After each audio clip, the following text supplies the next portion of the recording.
record it. I'm trying to figure out how to put recordings up. Somebody asked me to record it. And I kind of have mixed feelings about that, but anyway, I will record it. Probably all the ones that I have recorded that I did while we had snow days, I'll just find a way to get you access to them. I'll try to do that today sometime. I'm not sure how to do that. Okay, I was going to show you a few slides. So, dang it. So I want to share this one. 5. So hopefully now you should be seeing some figures in the book. What have I done? So there's that.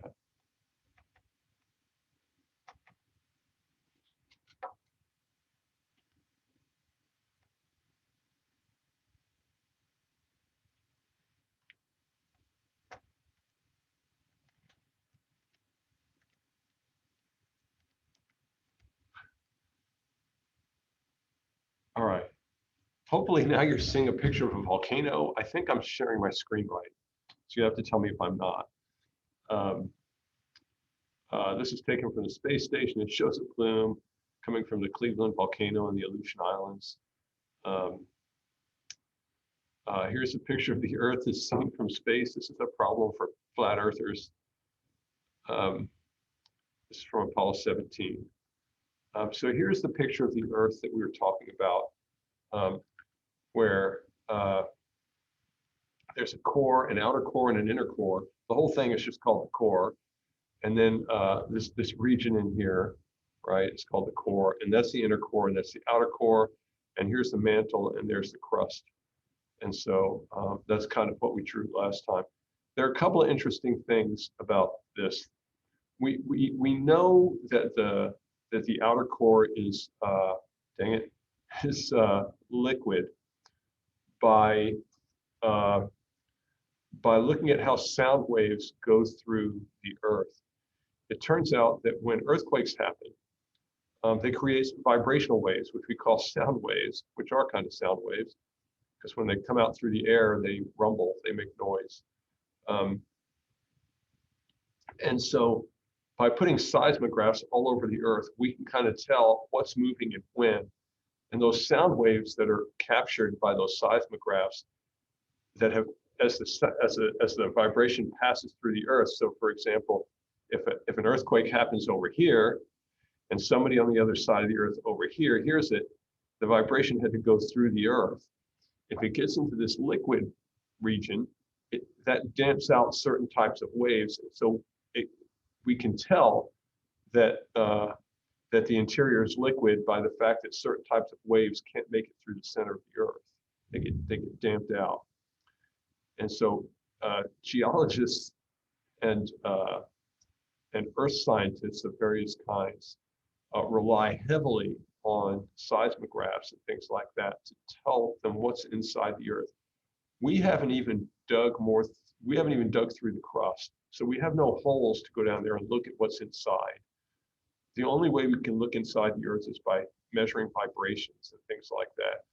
In many ways, it's much harder to explore the Earth's interior than it is to look out into space. You'll see notes occasionally on social media about how come we're not exploring the Earth, but we're exploring all these planets. Well, because it's easier often to explore planets. It's easier to send a spaceship to Mars in many ways than it is to explore the mantle of the Earth. We just can't get down there. We don't have the technology. It's an enormous undertaking. But we explore what we can, and geologists have been really brilliant about the tricks they've used to uncover what's inside the Earth's mantle and inner and outer core. This has a little picture of the Earth there. This is a sort of a flat map of the Earth, right? It just shows the ocean darker for different depths. So on the Earth's crust, it varies in elevation by about 5 miles or more from the deepest from the highest spots to the deepest spots. So the Earth has a magnetosphere, Um, I'll talk about this and then I'll write some of these things down. The Earth's magnetic field protects us from the stuff called the solar wind. If the sun is over on this side, the sun is constantly spewing out dangerous particles.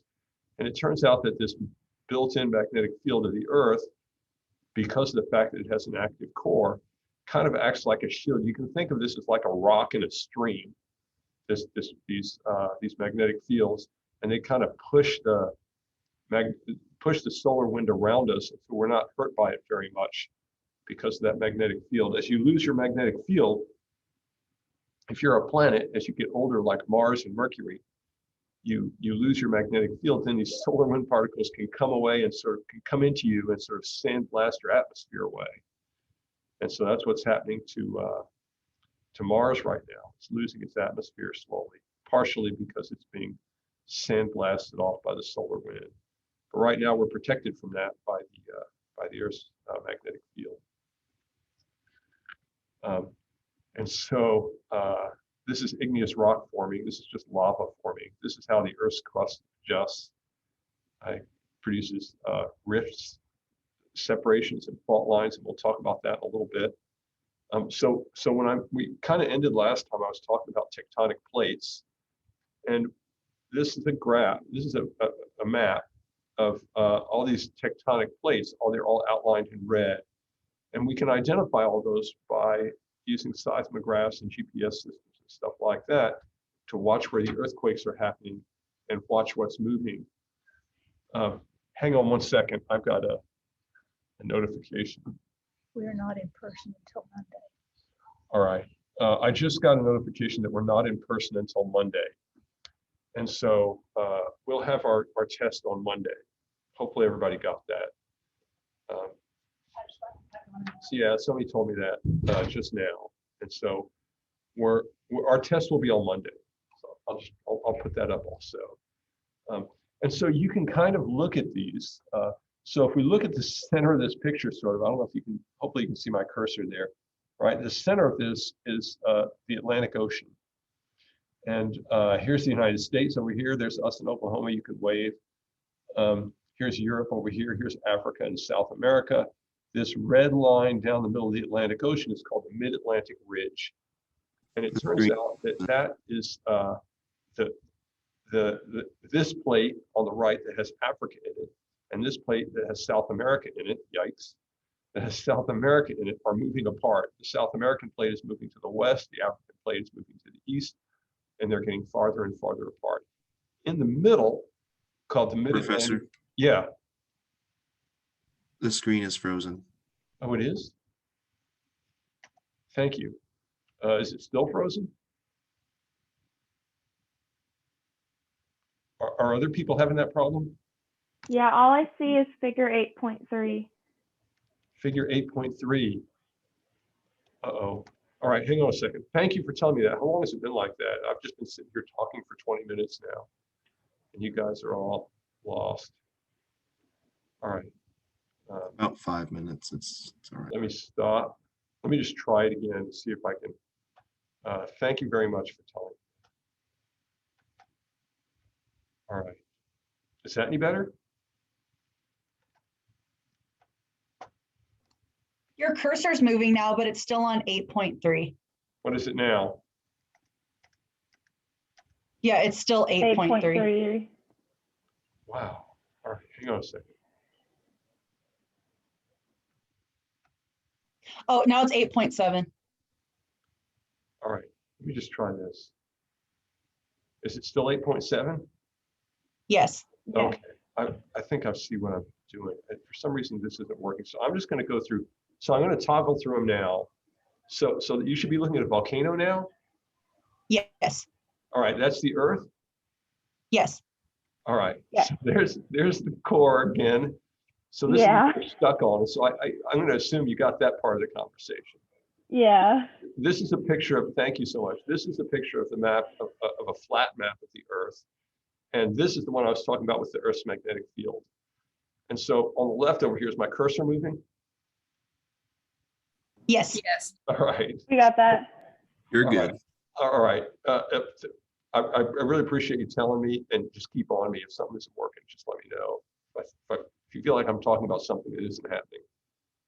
So in this picture, this is a picture of the Earth and its magnetic field. So there's the Earth, and there's the Earth's magnetic field. And the Earth's magnetic field kind of just acts like a shield from the solar wind. The sun is just a big hot object, and it's just spewing out particles like any big hot object would, a fire or anything like that. Of course, the sun is much hotter. And so, so these are just like hydrogen ions and helium ions, iron ions, and just all kinds of stuff that's coming out of there at a huge velocity because it's very energetic. And normally this would damage us, but these magnetic fields kind of protect us from that. And so they act as like I was saying, like a rock in a stream where they have they just kind of push the solar wind around the rock. They push the solar wind around the Earth, and we don't get hit by it. And it's good because it would be pretty hard on us. They're very energetic particles. And so planets that have active cores, hot cores, produce magnetic fields, and I'll talk about why in a little bit. And so one of the things we look at for planets is we try to measure their magnetic field. So we might have like a probe that's going out to Saturn or going by Saturn's moons or something. It'll have a little detector on it, on a long arm, and as it passes by, it'll just measure the magnetic field and see if it sees any magnetic field near that planet. And that's how we'll know if it's got an active core or not. So we don't even have to land on the planet. We can just pass by and say, oh, do you have a magnetic field? Okay, you've got something going on inside. Turns out that's how those magnetic fields are produced by the core. And so we have a very active core. We're still hot on the inside, is basically what that means. The moon has almost no magnetic field. So, okay, so that's that picture. And then there's this picture of lava. Hopefully you're seeing that. And this is just what you get when you have an active core. You have geology that causes earthquakes and volcanoes and things like that. It's just part of having a molten interior kind of.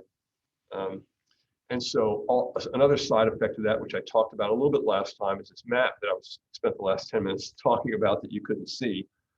And this is the map of the world, the same flat map of the world that you saw a few screens ago. But these red lines outline the tectonic plates. And over the last maybe 70 years, roughly my lifetime, geologists have gotten very good at finding where the edges of these plates are, mostly by looking at where earthquakes occur. You can go to like the USGS, US Geological Survey website, and you can they'll just map the epicenters of all the earthquakes that are happening in the world at various times. You know, we get earthquakes in Oklahoma all the time, little bitty ones. But the bigger ones happen on these red lines. And they'll just map them over 10 years, and you'll see that they'll just outline these plates, basically. And so you can sort of see here that South America, which is sort of in the bottom center of the screen, and Africa are on adjacent plates. And if you look at the little arrows, South America is moving west, and Africa is moving east, which means new crust has to be getting created along that red line, which is called the Mid-Atlantic Ridge. That line basically molten material is coming out there and slowly conveyor belting kind of outwards as those two continents drift apart very slowly. And that's what I mentioned Alfred Wegener. That's what he, most people, when you're a little kid, you see that South American continent kind of fits into this part of the South American plate sort of fits into Africa. They look like they fit together. And so this German guy sort of figured all that out and started mapping all these adjacent parts and showing how things could fit together. And it turned out that in most cases he was right. They found that by looking at the sedimentation layers. So you can look at the east coast of South America and compare the layers to the west coast of Africa and show that they had similar fossils and similar layers, and the layers were the same height. They kind of fit together like a jigsaw puzzle up to some point, and then they started being different as the two plates moved apart. And so down deep underground, they agreed really well. And as you got closer to the surface where new erosion happened after they drifted apart, they weren't as similar anymore. And so you can see, if you look over here, so here, find North America there. I'm trying to circle it. On the left side, you can see the San Andreas fault line, that red line that's moving sort of southwest to northeast. And so this is called a fault line. And so this creates like a rift valley where the plates are moving apart. That creates a rift. This is called a fault where two plates are sliding past each other. That's why San Francisco and Alaska have gotten really outrageous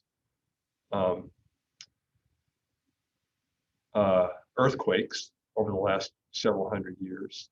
And then you can look at places where the plates are coming together, like way over here on the right, you can see the Eurasian plate, and I don't know what this plate is down here. I don't know my plate names very well. The Australia-Indian plate. These two are meeting here. That's where the Himalayas are. And so those two plates are coming together, creating mountains. Sometimes one plate will slip under another, but sometimes they'll just crash into each other. It just depends on, like usually if an oceanic plate runs into a continental plate, one will pass under the other. But if two continental plates collide, they'll produce big mountain ranges. And so that's what's happening with the Himalayas. This Australian Indian plate is colliding with this Eurasian plate, and we're getting enormous mountains there because they're both continental plates where they're meeting. If you look at the west side of South America, you can see that the South American plate, which is moving westward, is colliding with this Nazca plate, which is kind of moving south and east. And so this oceanic plate is sliding underneath the South American plate. And so there are mountains being formed and volcanoes along the western edge of South America. And so that creates some serious volcanoes there and things like that. So there's lots of different things that can happen here. Usually continent to continent produces mountains. Continent to oceanic produces a subduction zone where one plate goes underneath the other plate. So the stuff in the Nazca plate will slide underneath the South American plate, and the rocks on that edge will get sort of recycled into get melted basically as they go underground. So new plates are new crust is getting created on the Mid-Atlantic Ridge. Crust is being lost over here. Obviously, you can't have more crust created than destroyed. And so sometimes things are going under each other. Sometimes things are colliding and just producing mountains. Sometimes they're separating these different regions. All right, I'm just going to stop for a second and write some of that stuff on the board. So I'll go back to the board. Let me see if I can stop my share. So test is Monday. We'll still have a Zoom class tomorrow, and I'll put up a quiz in class. So the few things we talked about here were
so I can just draw that just for a minute.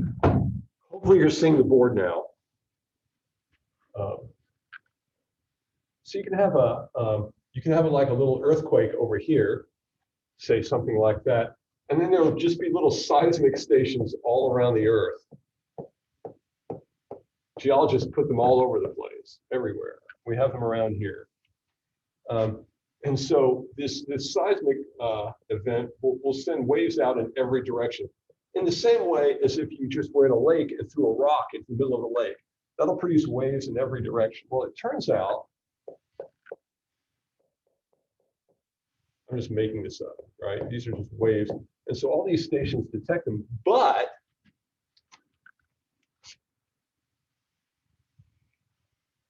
there are a few different types of waves, and I don't want to talk about that too much. They're called S and P waves, primary and secondary waves.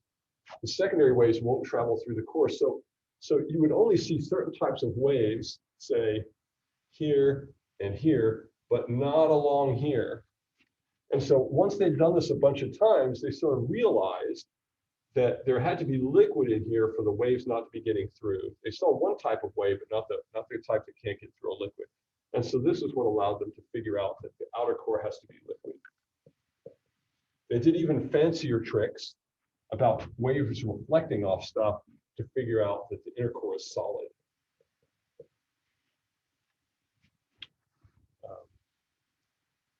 And so those were the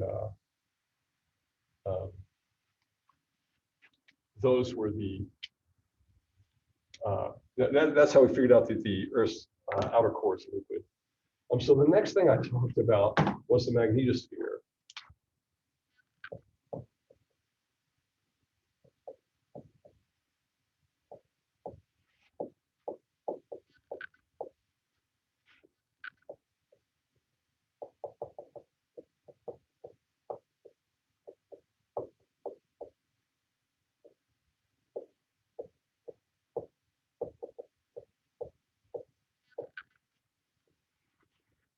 So it turns out Earth's core produces a magnetic field called a magnetosphere. So if you've ever taken a balloon and just rubbed it on your hair, you can stick it to things, because what happens is that friction of two things rubbing together separates charge. It pulls charge off one object and puts it onto another. And that's kind of what's happening in the Earth's core.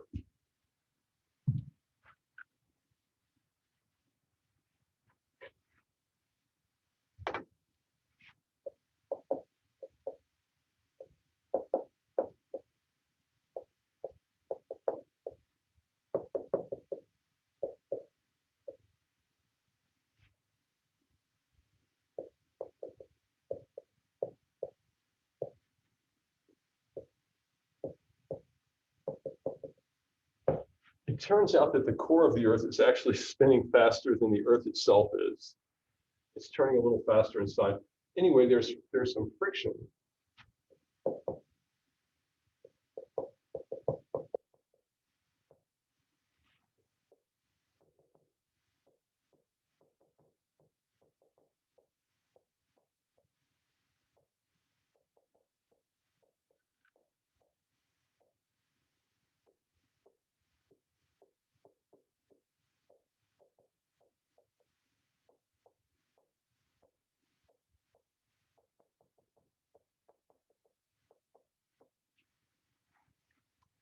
If you've ever taken apart an electric motor, and if you haven't, you should, what you will see is just coils of wire, just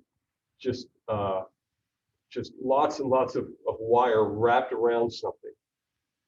And the reason they do that is because then when they run electricity through it, the wire is going around and around and around and around and around, and that produces that motion of that current produces a magnetic field, and that's what drives the motor. And so it turns out that moving charges, particularly in a circle, but really any kind of moving charges, produces a magnetic field.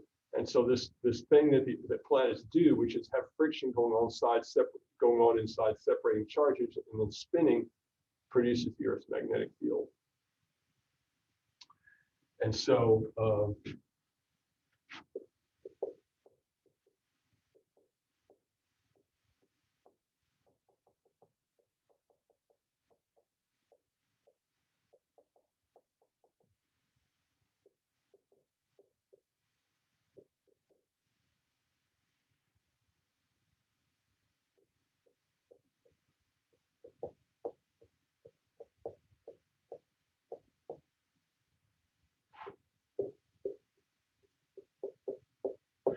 So Earth's magnetic field protects the Earth from harmful solar wind particles. And really, the Earth probably wouldn't care. It doesn't really need to be protected, but we do. And so living organisms would suffer a lot if we had, the Earth would slowly lose its atmosphere. So planets,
so scientists can use magnetic field detectors to tell if a planet has an active core.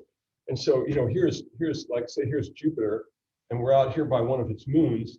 We can take a little probe.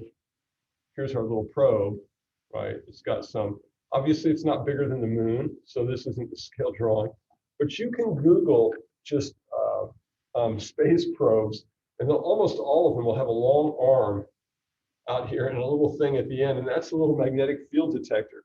And the reason they put it out there at the end is because spaceships have all kinds of electronics that produce magnetic fields because they've all got moving charges. And so they take this, they put a long arm on here, and as they go by, they're just seeing if they can see on a little moon out there if there's a magnetic field, and that tells them something about what's going on inside the moon.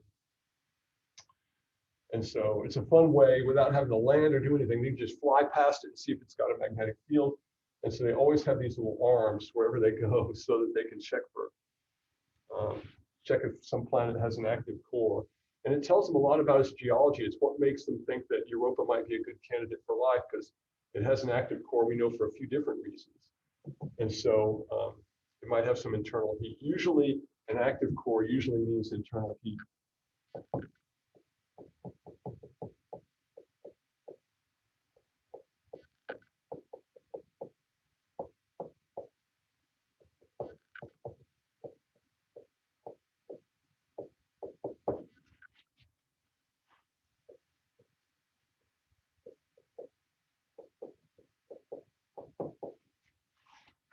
One of our goals, right, is to find if there's life elsewhere in the solar system.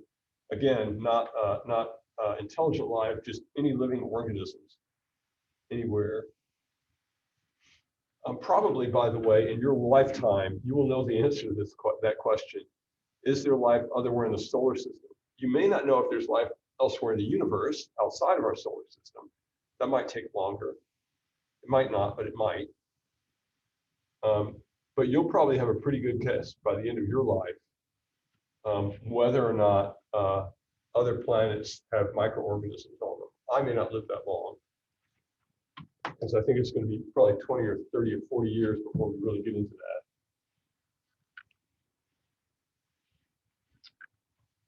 All right.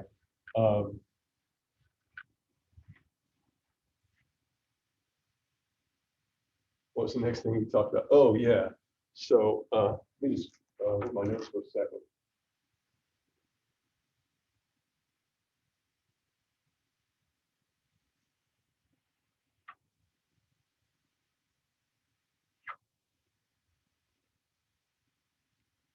So for plate tectonics, I'm just going to go all the way back to plate tectonics.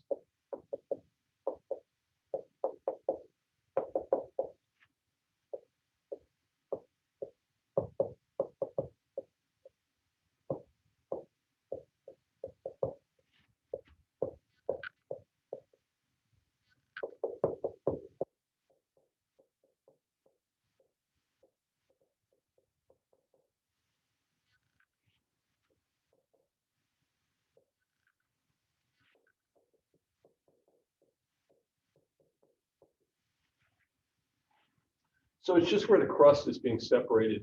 The Red Sea over by Africa is a rift zone on Earth, but so is the Mid-Atlantic Ridge.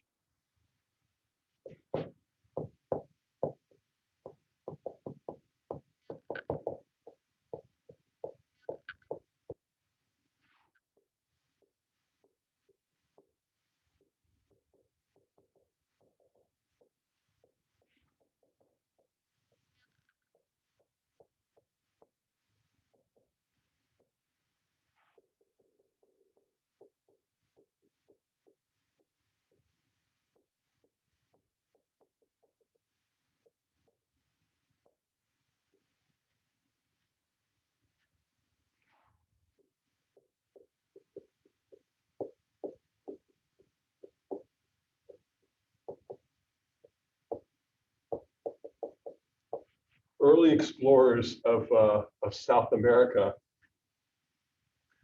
So you can just download Charles Darwin's Voyage of the Beagle.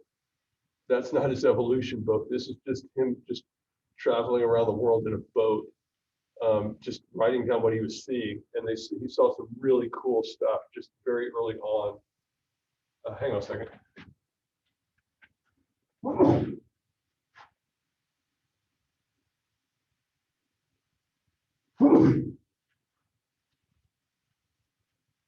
They landed on the islands in the Pacific and came upon birds that had never seen humans before. And he wrote about you could just walk up to them and kill them and eat them because they had no fear of humans. And even that you could kill like 20 of them and they wouldn't run away. Even the ones that were seeing you kill the other ones weren't. It was very strange. Anyway, some really interesting stuff in there. But he saw evidence of these massive earthquakes and stuff like that in South America. Just geological upheaval, recent geological upheaval and lava flows and stuff like that. So it's kind of interesting. So when one plate is moving under another, it's called a subduction zone, and that's because the South American plate is moving west, and that Nazca plate is moving east, and it's going under, and so it's pushing up on the South American plate, so it's creating mountains and volcanoes and stuff like that. So that's a subduction zone, a rift zone. So what we call the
So all this geologic activity on the Earth has to do with these plates that are moving around and either sliding under each other or colliding with each other or moving apart or sliding past each other or something like that.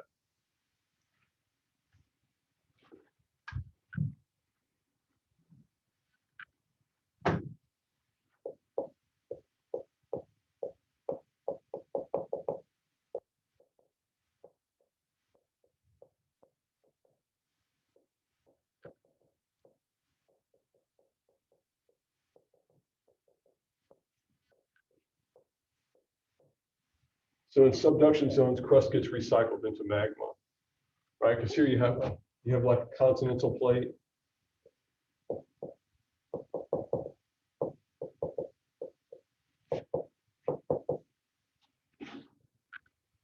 And an oceanic plate.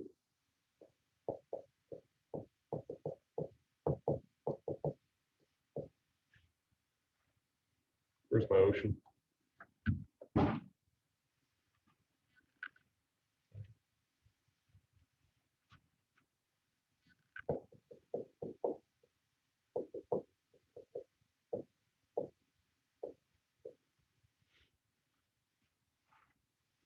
So that rock gets recycled, and often you'll get in places like here, you'll get volcanoes. The friction for this creates something really hot that melts the rock, and you get a volcano here.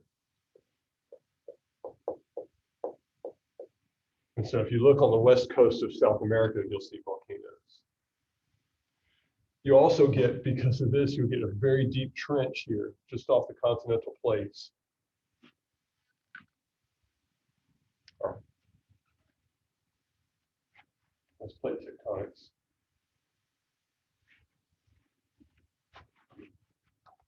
A second, let me just see where I am.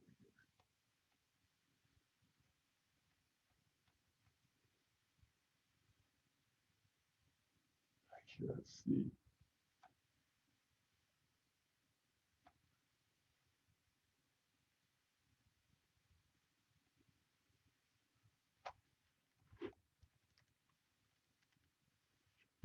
All right, hang on a second. Almost there.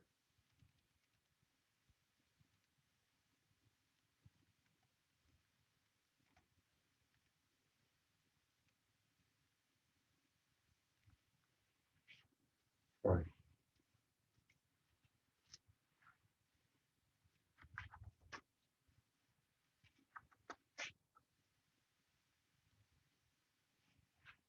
I want to put up one set of Earth data.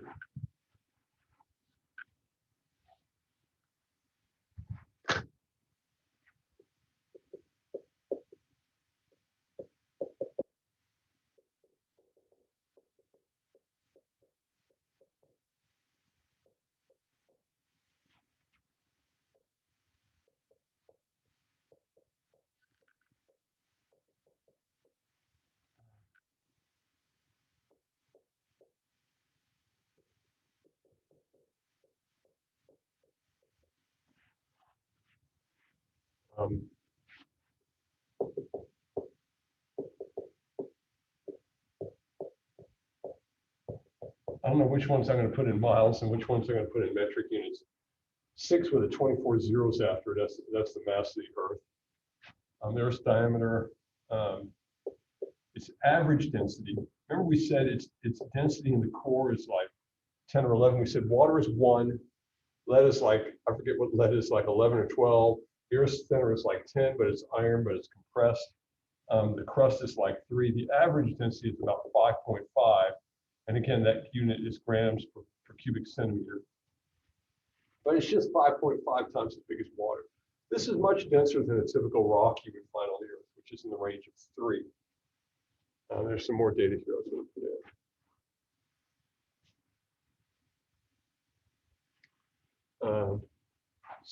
So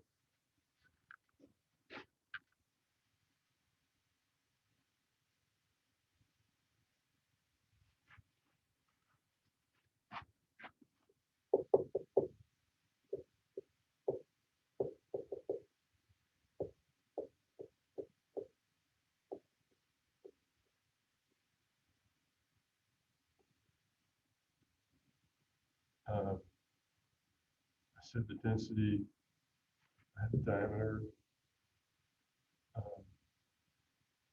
There's something else I was going to put on there right now. Rotational period.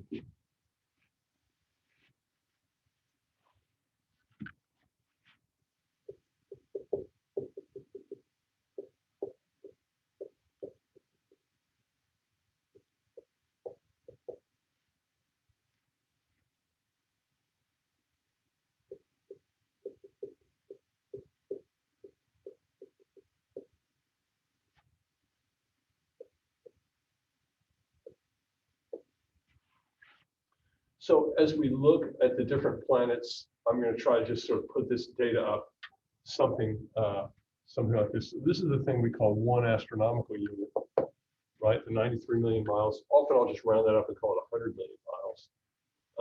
The mass of the Earth is about 6 times 10 to the 24th kilograms. So this stuff won't have much meaning to you now. I mean, this should be meaningful. 8,000 miles is the diameter. It's about a little more than 3.5 times the distance across the US is how far it is through the center of the Earth. Its average density, almost double rock. atmospheric pressure is called one bar, and it's just one atmospheric pressure.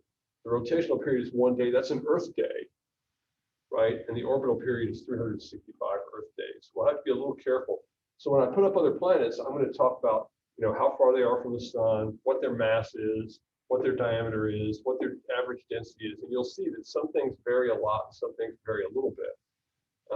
Mostly when I'll say like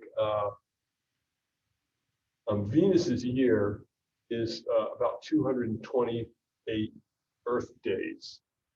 Venus's day is about 256 Earth days. Venus barely rotates. And so most of the time when I'm talking about days, even though days usually apply to the object you're talking about, how long it takes to rotate once on its axis, mostly I'll be talking about Earth days. And I'll try to be clear about that. Anyway, so this is a collection of data for the Earth, and we'll just be comparing it, roughly those same data, to other planets. Jupiter, even though it's 10 times as big as the Earth in diameter and 300 times the mass, orbits in about 10 hours, rotates in about 10 hours. So its day is about 10 hours long. So even though it's much, much larger than the Earth, it still spins in less than half the time. But its orbital period is about 12 Earth years. So much slower. Its average density is like 1.7. So not a lot more than water. Its diameter is about 80,000 miles. Anyway, so we'll go through some of those. I'll try to do that for each planet so we can compare. So let's talk about Earth's atmosphere.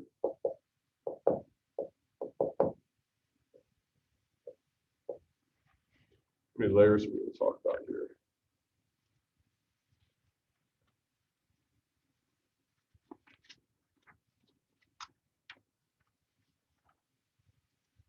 Yeah, here we go.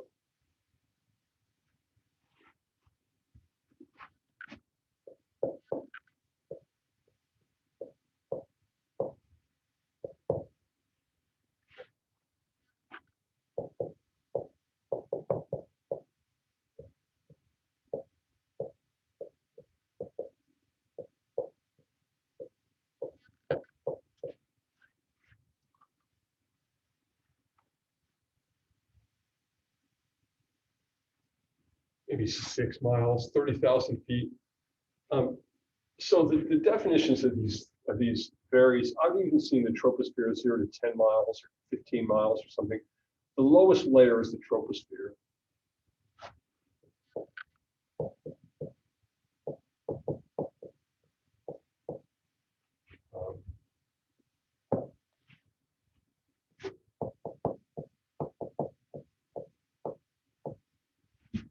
The next layer up is called the stratosphere. It's about 6 to 30 miles.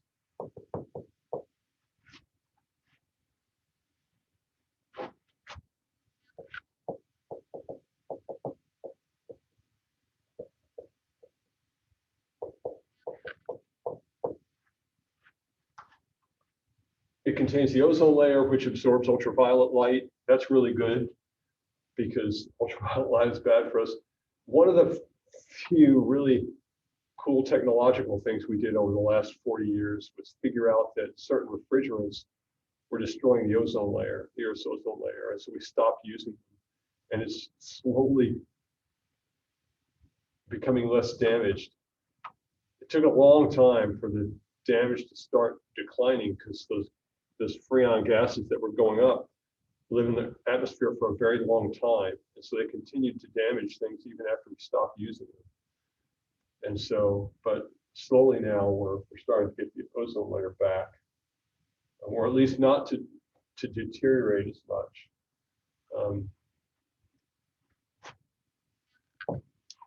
3 is the mesosphere.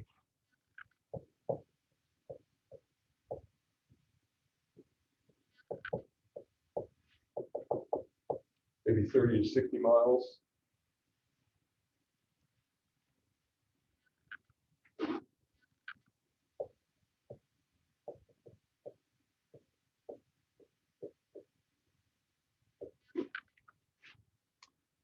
It's getting really thin up there. the atmospheric pressure is less than 1% of what it is where we are, or around 1%.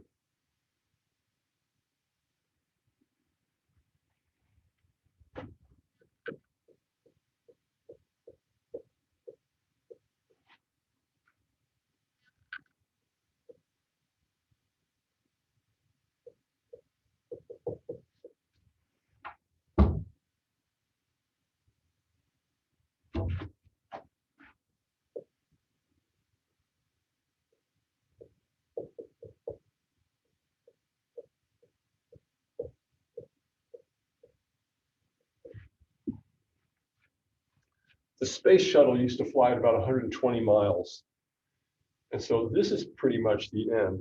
It's space, basically. There's also something called the exosphere, which I won't mention.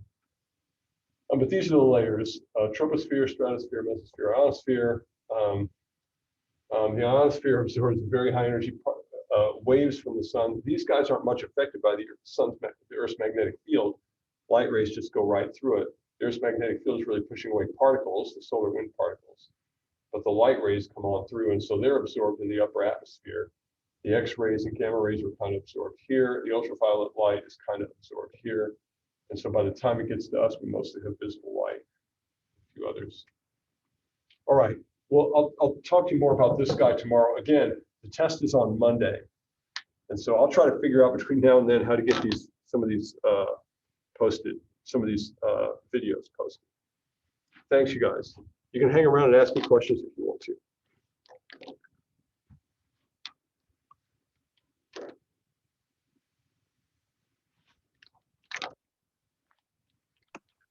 Hey, Dr. Trout. Yeah. My battery died, so I got kicked out of the meeting for like 5 minutes. How do we look at the recording of the video so I can go back and watch what I I have missed? to figure that out. Okay. I'll post something on Canvas when I get that set up. All right. Thank you. Yeah, thank you.